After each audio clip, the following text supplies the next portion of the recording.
La continuité. Ousmane a pris le flambeau et a fait comprendre qu'il était possible de renverser la tendance. Il y est parvenu avec l'appui d'un peuple fédéré autour de lui, sur une vision globale. Donc, aujourd'hui, il y a des émules partout en Afrique pour faire du PASTEF. Il nous dit souvent, nous sommes au Congo, venez nous sauver. Je dis non, on ne peut pas vous sauver.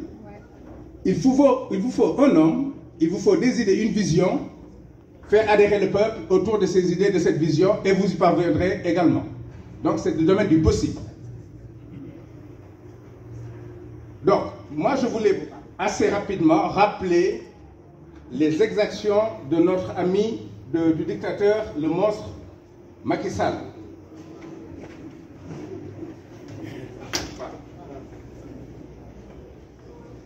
Parce que l'humain oublie les événements au bout de 200 jours. C'est pourquoi souvent en politique, quand vous entendez dire « laissez pourrir », c'est pour que les humains oublient. Il faut écrire. Ça doit rester dans les agendas.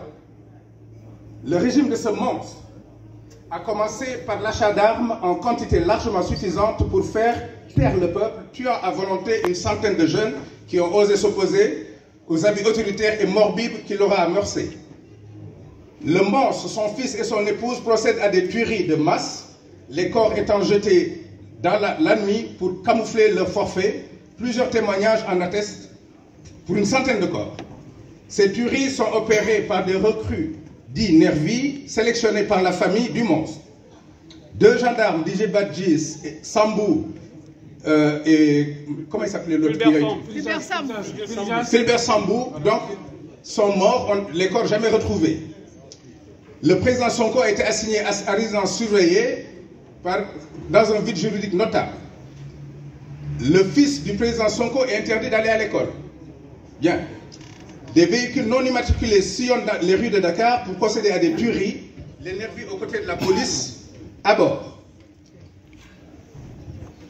Plus de 1800 jeunes croupissent dans les geôles du monstre sans jugement, pour certains depuis 1 an, à l'époque, dans des conditions qui violent notoirement les conventions internationales en matière de détention. Des détournements massifs de deniers publics sont opérés, le plus fulgurant étant l'OFNAC. Donc, c'est vous dire en gros qu'on pourrait rester jusqu'à ce soir à énumérer les exactions dont le peuple sénégalais a été victime. Il faut se le rappeler et l'inscrire dans les annales de ce pays. Merci. Je vous remercie. Nous vous remercions. Il y a... Je le disais. L'humain, pourquoi? Parce qu'à un moment donné de notre vie, on s'engage dans les combats. Ou bien on a le courage de porter un combat et d'avoir la victoire. Parfois même, échouer est une victoire. Parce que le combat, le fil du combat éveille des personnes à la prise de conscience. Donc parfois, on perd pour gagner. Par d'autres fois, on gagne pour gagner. Par d'autres fois, il est arrivé que certains gagnent pour perdre plus tard. Parce qu'ils ont gagné trop tôt, ou bien ils ont gagné pour leur propre intérêt. Après, ils ont perdu. L'humain, c'est nous tous. C'est Maître Larifou qui, de la distance, à travers les océans, a participé à ce combat-là pour toujours être là. C'est également, messieurs, madame les ambassadeurs, les premières dames qui sont aujourd'hui présents dans cette salle. C'est toutes les autorités à qui nous n'avons pas dit bonjour au début de notre propos. C'était pour dire que dans l'humain, il y a ce partage que nous faisons de vivre la main dans la main pour remporter des victoires ensemble. Il y a le temps. Le temps, il n'est pas extensible à souhait, mais il dépend toujours de ce qu'on veut mettre là-dedans également. Qu'est-ce qu'on veut laisser à l'histoire? Qu'est-ce qu'on veut donner à l'avenir? Ça, c'est le temps. Les actes que nous posons en tant qu'humains, aujourd'hui, dans un temps déterminé, nous amènent à des résultats.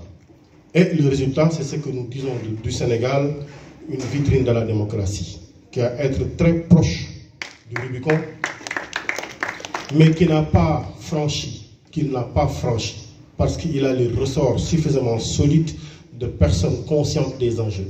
Comme dit souvent Ousmane Sonko, nous n'avons pas besoin de messie. Nous avons besoin d'hommes et de femmes suffisamment conscientes des enjeux pour remporter les victoires. Après, il y a la responsabilité. La responsabilité, c'est quand on agit bien, on gagne. La vraie victoire, la victoire du peuple. Quand on agit mal, on peut gagner soi-même. Mais il y a toujours cette distinction à faire entre l'équilibre local de la victoire personnelle et l'équilibre global. Être dans sa bulle, dans un déséquilibre local, général, n'est jamais une victoire. Les victoires sont collectives. Donc, c'est ce que Ousmane Sonko a su construire. Et pour ceux qui disent qu'il n'y a pas un projet, voici ma réponse. En 2014, vous me pardonnerez d'être un peu long sur le sujet, c'est extrêmement important. En 2014, quand on parlait de la création du parti, nos amis, nos connaissances pensaient que nous étions fous. Parce qu'il s'agissait de hauts fonctionnaires, de cadres, qui n'avaient pas de souci de dépenses quotidiennes, qui disaient qu'il fallait porter un combat pour le peuple. On disait, mais vous êtes fous. Ce que disait Ousmane, c'était porter ce combat est important. Et il disait toujours, il faut qu'on sache que porter ce combat n'est pas facile. Il faut être courageux pour le faire. Parce qu'il y a 3 conséquences. Ou bien on perd sa vie, beaucoup ont perdu leur vie. C'est l'occasion pour nous de faire une prière pour leur mémoire et à leur repos paisible. Beaucoup ont perdu leur emploi. Parce qu'il avait dit, on peut perdre son emploi. Beaucoup sont allés en prison. On a parlé de 1800 personnes. Mais vous avez été là pour le voir, pour le constater. Et il disait, pour qu'on réussisse, voici les risques. Ceux qui sont prêts à en assumer les conséquences, la responsabilité, peuvent participer à ce combat-là. Tous ceux-là qui ne veulent pas, on leur dit merci. Quand on gagnera, ils bénéficieront de la grande victoire. Pas de problème. C'est ça qu'on a porté. On a vécu ensemble ça pendant 10 ans, en corrigeant, parce que le plus on grandissait, le plus nous étions confrontés à de nouveaux enjeux, le plus le pouvoir devenait plus violent, mais le plus nous blanchissions sur le harnais.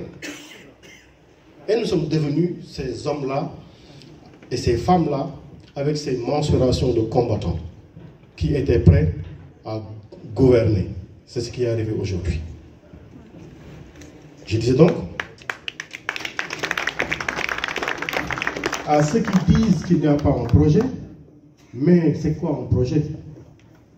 Une volonté, une ambition, avec des hommes, un agenda, un timeline et des délais. C'est ça un projet. Est-ce qu'il est bancable pour notre projet? Est-ce qu'il est acceptable pour la communauté sénégalaise? Mais d'histoire, ça n'a jamais existé, une opposition qui arrive au pouvoir au premier tour avec 54%. Donc notre projet est bancable.